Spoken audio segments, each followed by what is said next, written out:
Salut, c'est Julien et on se retrouve aujourd'hui pour une nouvelle vidéo spéciale pronostic paris sportif de l'Europa League, l'autre moitié des huitièmes de finale de cette compétition, et on se retrouve pour la première fois depuis bien longtemps pour 2 jours consécutifs sur YouTube. Et oui, là en août on recommence avec un calendrier plutôt sympa, européen, qui plus est, donc moi je suis très motivé, très chaud pour tout ça, et aujourd'hui, petit pronostic, je vous donne le thème, ça va être du fun. Pourquoi du fun?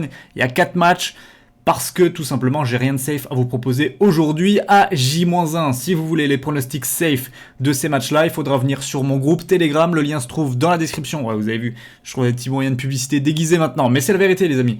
Aujourd'hui j'ai du très bon safe, franchement il y a des cotes magnifiques à aller chercher sur l'Europa League, mais pour ceux qui cherchent du safe, faudra attendre un petit peu, demain plus d'informations sur les compositions d'équipe, donc rejoins le groupe Telegram, tu cliques sur le lien qui est dans la description, t'appuies sur rejoindre et ensuite c'est bon, tu fais partie du groupe. Vendredi, l'ouverture de mon site de conseil en paris sportif aussi. J'attends ça avec grande impatience les amis, il y aura des offres promotionnelles qui vont arriver directement. Donc là pareil, si vous voulez toutes les infos, c'est dans le groupe Telegram que ça va se passer. Donc pour toutes ces raisons-là, je vous invite à le rejoindre avant qu'on passe directement au match. Allez, c'est bon, vous avez eu le temps de cliquer sur rejoindre. Maintenant, on démarre pour ces 4 matchs d'Europa League. Voilà le menu les amis. Alors, on va pas s'intéresser à ceux d'en haut, là, ceux du 5 août. J'ai déjà fait une vidéo. Si vous l'avez pas encore vu, t'as juste à cliquer sur ma chaîne. D'ailleurs, tiens, abonne-toi par la même occasion et lâche un gros pouce bleu sur cette vidéo. Ça me ferait très plaisir qu'on arrive à repasser régulièrement les 500, les 600 pouces bleus. De retourner aussi aux 10 000 abonnés. Hein. Pour ceux qui ne le savent pas, avant j'étais à 60 000. La chaîne a été supprimée. J'ai dû recréer une chaîne. Et ça met du temps à remonter. Mais bon, petit à petit, l'oiseau fait son nid, comme on dit. Bref, sur ce jeu de mots pourri, jeudi 6 août, on a 4 matchs. Bayer Leverkusen, Glasgow Rangers score au match aller. Il y avait eu 3-1 pour les Allemands, donc un bel avantage, un bel avantage. 3 buts à l'extérieur pour le Bayer.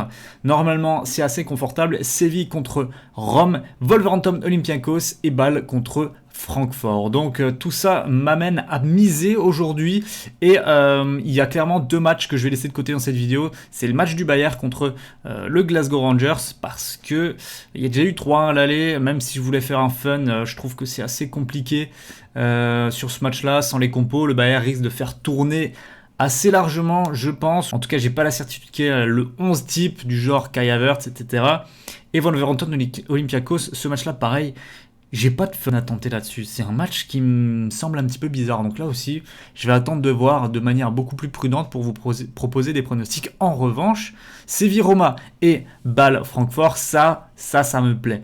Séville-Roma, on va commencer par ça, 18h55. Alors c'est un match qui n'a pas eu d'aller. Ça veut dire que ça va se jouer sur une rencontre sèche, sur terrain neutre, et donc l'une de ces deux équipes passera au tour suivant. Alors qui, franchement, je vous le demande, je vous pose la question dans les commentaires parce que c'est vraiment pas simple de se prononcer. On a Séville qui a fait une très belle fin de saison en Espagne, pas de souci là-dessus. Ils ont été bons, ils ont été très solides. Extrême bonne défense, qui a forcément sa carte à jouer dans cette Europa League. Mais la Roma, déjà, ils ont l'avantage d'avoir fini leur championnat bien plus tard, donc physiquement peut-être seront-ils mieux au point. Et surtout, ils ont bien fini le championnat. C'est une équipe qui a vraiment fait des belles perfs, notamment sur les dernières journées. Ils sont même allés battre la Juventus, qui était certes déjà championne, mais quand même 3-1, avec des joueurs intéressants qu'on voit revenir, type Zaniolo. Zaniolo, j'ai un petit faible pour lui, franchement, sur le terrain. Il fait plaisir, il régale et je vais miser sur des buteurs sur ce match-là, même si on a une défense de Séville qui est très bien regroupée. Les codes des buteurs sont quand même très attractifs. Je vais vous les montrer tout de suite et ça va être du fun. Je vous l'ai dit dans cette vidéo, de toute manière, ce sera du fun. On a par exemple un Lucas Ocampos qui a porté Séville sur ses épaules depuis le retour en championnat. 2,57, c'est vraiment une très belle cote.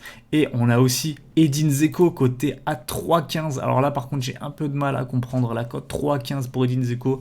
Ok, Séville, c'est une belle défense, mais Dzeko, voilà, c'est bien un mec qui peut percer le coffre-fort adverse sur n'importe quelle situation. C'est Dzeko, l'attaquant de surface, et même beaucoup plus d'ailleurs, vraiment attaquant sous-côté. Je trouve Edin Dzeko 3,15, c'est vraiment une très belle cote. Alors vous pouvez bien évidemment le prendre en double chance, etc. Mais je voulais vous montrer quand même les cotes en sec, rien en dessous de 2,57 pour les buteurs. Alors si tu tapes dedans, franchement t'es bien. On voit ma petite pépite là, Nicolo Zaniolo, pas sûr qu'il soit aligné et titulaire, mais 4,52 pour ce crack.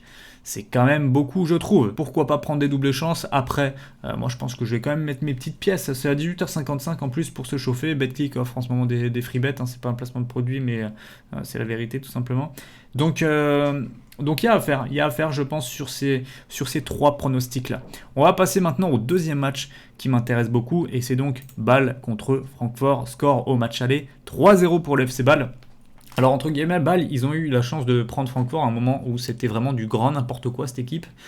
Entre-temps, ça s'est quand même plutôt bien stabilisé et il était temps. Francfort, c'est une équipe qui a quand même fait des dernières saisons très très honorables et qui a dû gérer un turnover d'effectifs l'été dernier, pas évident du tout. Et ça n'a pas trop fonctionné cette saison, hein. Du moins ça a mis beaucoup de temps. Mais maintenant, je pense que sur ce match retour, la tendance, le rapport de force du moins, s'est inversé. Bâle a fini 3e du championnat suisse cette saison. C'est vraiment très très décevant. Il me semble qu'ils ont fait 10 défaites cette saison en championnat suisse.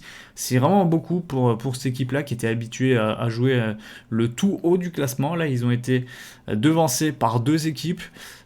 Voilà, Bâle a quand même un avantage certain, 3-0 à l'extérieur, c'est tout simplement énorme. Je me demande comment Francfort a pu craquer de cette manière-là. Mais maintenant, le retour va se jouer dans un stade vide.